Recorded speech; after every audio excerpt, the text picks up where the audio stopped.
there will be an overview. I guess you can just flow at the top of T.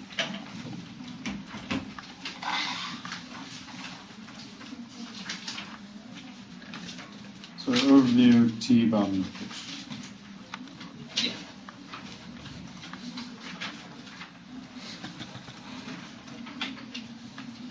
Are we going to use separate piece of paper for that overview? No, you can just throw it at the top or Cool. the bottom.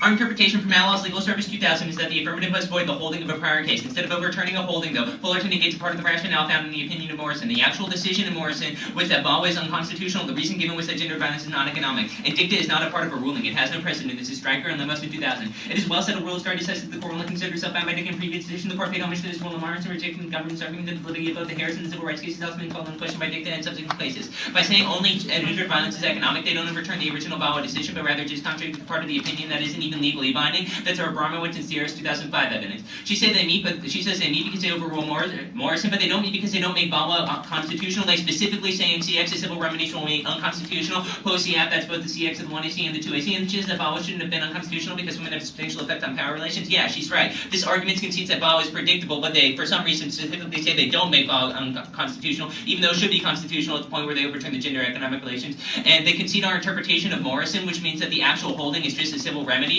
which means that they can see that they are not topical at the point where they are entirely overruling something that's part of the opinion. They specifically say they reject the logic without changing the actual ruling. And then she said their counter-interpretation is null and void, but first of all, I have no evidence to support their counter-interpretation or their standards, and their counter-interpretation is unresponsive because it's just a null and void. We say you have to null and void the holding, not the opinion, which means you have to defer to our interpretation since it's the only competitive interpretation in the round. And additionally, prefer our interpretation for one, limits. Opinions are huge, but holdings are small, and you have to overturn any part of the opinion. None of the holding multiplies the negative research burden substantially. In addition, focused research is key to education and fair division of literature in the round. And two is predictability. We can't predict how affirmatives will overturn a multi-page opinion, but we can deal with a two-page holding. Additionally, since the case was premised off of VAWA, that's a predictable part of Morrison to overturn, and next to the part about how she herself concedes that VAWA is a predictable part of Morrison, and ground is the basis for debate, and limits and predictability are prerequisite to useful ground because we have to have adequate research on the same issues for debate. They have no counter, and also they have no counter standards in defense of their interpretation, so prefer our interpretation. And they said that they use the Supreme Court to solve ground, but there is a topical version of the affirmative they can use. They just need to take power back by affirming VAWA civil remedies and gender is economic. We don't require you to use the Supreme Court. You can talk about what you want to talk about, but you have to do it in a way that we can also relate to. We don't prevent you from doing what you do. We just want to be able to debate against it. We're not saying you have to use the Supreme Court,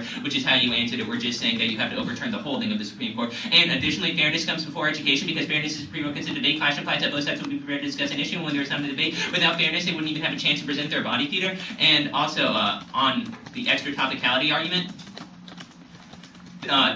our argument isn't that their performance is extra topical, but their plain text is. And topical plain text would say that it avoids the decision that gender is not economic, but they take the additional step by moving gender violence to the center of power, so they void the rationale and replace it with a new one, which is extra topical. When to be topical, they must just void the decision. This new rationale is not in the holding or the opinion, has no resolutional advantages, don't allow new 1AR answers to this extra topicality, and they lose first because I'm an independent voter. One, unpredictable, we can't know what tests they'll use, and it's not based on the literature. We should not have to be prepared to debate it. And two, fairness, they can just link it to all our case evidence if they try and claim advantages from this conception of gender that don't relate to topic at all. And even if you don't buy the extra topicality, an independent voter reject the extra topical portion of the plain and vote neg on presumption because they have no solvency otherwise. And she says that extra topicality is good because it increases link ground, but there's no reason to increase link ground, and it's unpredictable ground that they increase, and predictability is a prerequisite to ground because we don't have to research, it's pointless.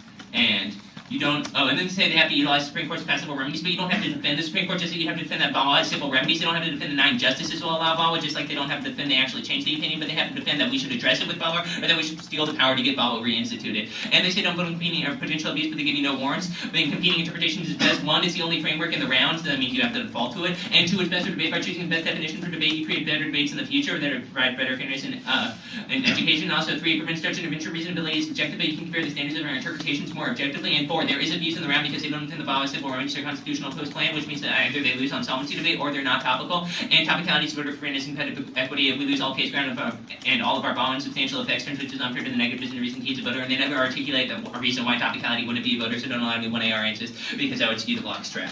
And education's not the only reason why we're here. And yeah, education's not the only reason why we're here. We're also here to have fun, debate, Have fun, argumentative debate. education, which is distinct. Yeah, specifically have argument education rather than just get educated by watching a body theater. We want to present what we've been working on for the entire year in a way that's relevant to what they're arguing, which is going to be key to an education that they won't be able to capture in terms of body theater and watching a performance. They basically perform something for us when we'd rather be getting the education from participating. And the affirmative bottom of the case. The affirmative focus on the constitutive value of discourse and the ability to empower ourselves using the language of the court is a dangerous sham. We must focus on political projects as well to effectively deal with pressing concerns like gender violence. The idealist plan ensures failure from a lack of discussion and real action. This is Cloud and 94. A critical rhetoric wants to argue for a view of predicate docs has to concern with the social concerns about what is real, true, and good rather than the reality, truth, and goodness per se. Docs defines itself as a project that seeks to expose materiality. Advocates of advocating grounds so much to evaluate war, their treatment of language and text as entries without reference to the role we might designate field source of warring marketing the existence of a dangerous, idealist, and relativist undertone of the postmodernity without a guiding political project. Criticism becomes a relativist, insular endeavor. Scholars adhere uncritically to idealism, and those that advocate is one example of transformative critical act of rethinking the act of homosexual. Political politics and discourse to those who are oppressed or need discursive redefinition of their identities rather than the transformation of their material conditions. Constructions cannot be regarded as being real, as then and when the people acknowledge when it is necessary to be able to privilege politically the voices and realities of people who are in some way oppressed. The alternative is the aestheticization and depoliticization of political structure and the acceptance of relatives to be ruled. The critical radical side of the material around there to render critical judgment, and consequently ought not to sacrifice notions of truth, bodily reality, and material oppression to render all of experience discursive as no one died at war.